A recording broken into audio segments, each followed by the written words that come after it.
আসসালামু আলাইকুম রহমতুল্লাহি বারাকাতুহু।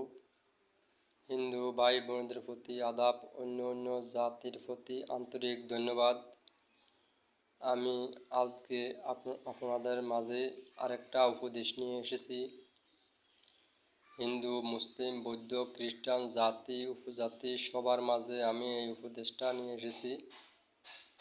সেটা সবার জন্য, সবাই দেখলে তাদের ভাগ্যটা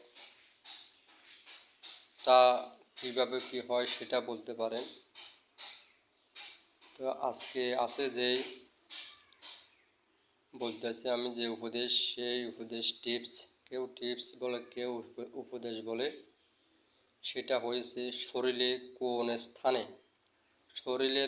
স্থানে তিল দাগ থাকলে মহাভাগ্যবান হবে।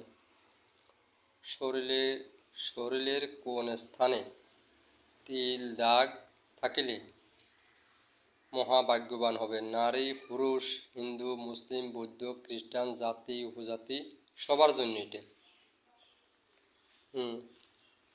এটা হচ্ছে আপনার পুরুষ হলেও আপনার বলতে পারবেন, নারী হলেও বলতে পারবেন।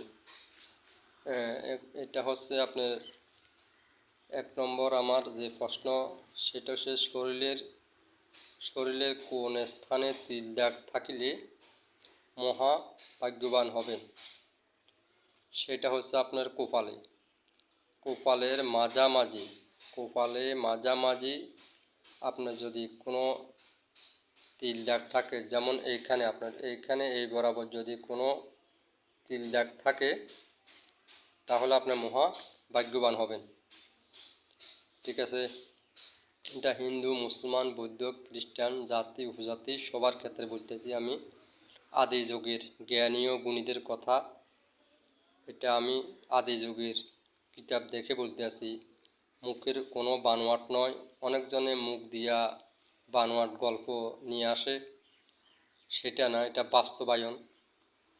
সেটা যদি কপালের মাঝামাঝি আপনার যে নাক আছে, নাসিক, এই নাক বরাবর কপালের মাঝে এই জায়গায় যদি আপনার শরীরে কী থাকে, এই কপালের মাঝখানে যদি এখানে তিল থাকে, কালো তিল দাগ আছে, কালো একটা তিল আছে শরীরের মাঝে, সবার মাঝে থাকে এটা যদি এখানে থাকে, তাহলে আপনি মহাভাগ্যবান হবেন।